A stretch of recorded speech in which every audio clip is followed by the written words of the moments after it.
Sydney Brown. The Centers for Disease Control state that smoking is the leading cause of preventable death in the U.S. 480,000 deaths per year have accumulated from cigarette smoking, and 41,000 of which are from secondhand smoking. This is about 1 in 5 deaths annually, or 1,300 deaths per day, all caused by these so-called death sticks. Today, I'm going to discuss with you why I think the production of cigarettes and tobacco products should come to an end. This topic affects me directly because I've had loved ones who have lost their lives due to cigarette smoking. Opponents may argue that ceasing the sale of tobacco products would put companies out of business, yet proponents like myself tend to think that a person's health comes before success of a company. In today's speech, I will talk about how smoking is detrimental to your health, the health of secondhand smokers, and how cigarettes are bad for the environment. Anyone that you ask can easily tell you that cigarette smoking is bad for your health. But let's take a look at why. First, smoking is extremely damaging to the respiratory system.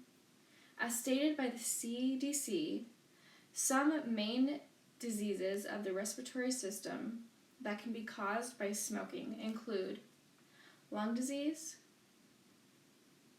chronic obstructive pulmonary disease or COPD, emphysema, and chronic bronchitis. Smoking also accounts for about 90% of all lung cancer deaths and about 80% of all COPD deaths. As you can see, this is a drastic number of patients dying strictly because of cigarette smoking. Smoking is also extremely damaging to your cardiovascular system. When you breathe in the oxygen from the air, your lungs are filled with clean air that help pump healthy blood throughout your body. When you breathe in cigarette smoke, you're breathing in very toxic chemicals, and these chemicals go into your bloodstream and become contaminated with the smoke's chemicals. The contaminated blood is now pumped throughout the entire body. This toxicity can interfere with important processes in the body that keep it functioning normally. One major heart disease that is caused by these chemicals is cardiovascular disease, which is the leading cause of all deaths in the United States, as stated by the FDA. According to the American Heart Association, CVD accounts for 800,000 deaths every year. Of those, there are nearly 20% due to cigarette smoking. Clearly, there's a problem with the relation between human health and smoking that needs a serious change. Breathing in this smoke is sometimes seen as not as damaging or as toxic as the person who is smoking around them, but sadly, this is untrue. Merriam-Webster's dictionary defines secondhand smoking as tobacco smoke that is exhaled by smokers or is given off by burning tobacco and is inhaled by persons nearby. As you may know, a lot of people are involuntarily exposed to the secondhand smoke, such as babies, children, teenagers, and even some adults. Even brief exposure to these chemicals is very dangerous. Some serious effects that secondhand smoke can have on children are ear infections, coughs and colds, respiratory problems such as bronchitis and pneumonia, tooth decay, and in some worst cases, death. According to the CDC, about 4 out of 10 U.S. children aged 3 to 11 years old, which is about 40%, are exposed to secondhand smoke. The majority of these kids are experiencing this in their own homes. Secondhand smoke exposure contributes to approximately 41,000 deaths among non-smoking adults and 400 deaths in infants each year. Smoking cigarettes is not only bad for the health of the consumer and their loved ones, it is also bad for the environment.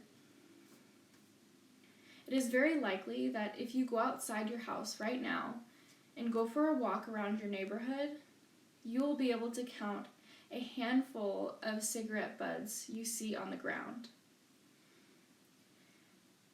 These little leftover cigarettes are toxic to our environment. Contrary to popular belief, cigarette butts do not decompose completely, leaving them to be washed into the ocean or eaten by animals or children. Worldwide, it is estimated that 1.69 billion pounds of cigarette butts ends up in waste each year. A study conducted by California Department of Transportation found that cigarette butts make up 34% of the total waste captured in California alone. As said by Tobacco Free California, cigarette butts are poisonous when ingested by children or animals. Just one may be lethal. This is a major concern in the U.S. today. According to tobaccocontrol.com, in pets, an oral minimum lethal dose of nicotine in dogs is reported to be 9.2 milligrams. However, clinical signs have been reported at doses as low as 1 milligram. In small dogs, signs can be seen after the ingestion of these cigarettes. After ingesting these toxic cigarette butts, nicotine-related symptoms develop rapidly, typically less than 4 hours after ingestion. These may represent a wide variety of symptoms, including nausea, vomiting, salivation, and with severe poisoning, there may be convulsions, bradycardia and hypertension, cardiac arrhythmia, and respiratory depression. In children, 1 to 2 milligrams may be toxic, causing nausea and vomiting in low doses, and more extensive neurological symptoms with higher doses. Discarded cigarette butts have also been linked to large wildfires, resulting in destruction of wildlife, vegetation, and property. Now, some opponents may argue that ceasing the sale of tobacco products would put companies out of business and would cause a copious amount of job loss that would have a lasting negative effect on our economy. $6.7 billion have been made from last year alone from tobacco sales, and this would be farmers and businesses. It would put them in significant debt. Sorry. Yes, it would put a huge strain on our economy. However, I think not only is America resilient, but over 800,000 lives would be saved every year by ceasing the sale of tobacco products. Not only will the ceasing of these sales help consumers by saving their lives from the toxic chemicals that they're putting in their bodies, it will also save them thousands of dollars a year. Consumers spend on average $2,292 per year on cigarettes, and heavy smokers can spend up to $14,000 a year. This is so much money people can be using for other more important things in life. In my opinion, saving precious lives is way more important than worrying about companies who are essentially aiding and slowly killing the consumer and how they will go into debt. To bring things to a close, we have taken a look at some serious health and environmental issues that are caused by cigarette smoking. And we've also discussed the popular argument of why the production of sales of cigarettes should not be ceased. Now, it is up to you to balance the consequences. Will you continue to support the tobacco companies and allow them to assist in shortening your life and the life of your loved ones? Or will you make a stand and say, enough is enough? I hope that this information you've learned today has caused you to think twice before you are tempted to pick up another cigarette. Because now, the choice is up to you. Thank you.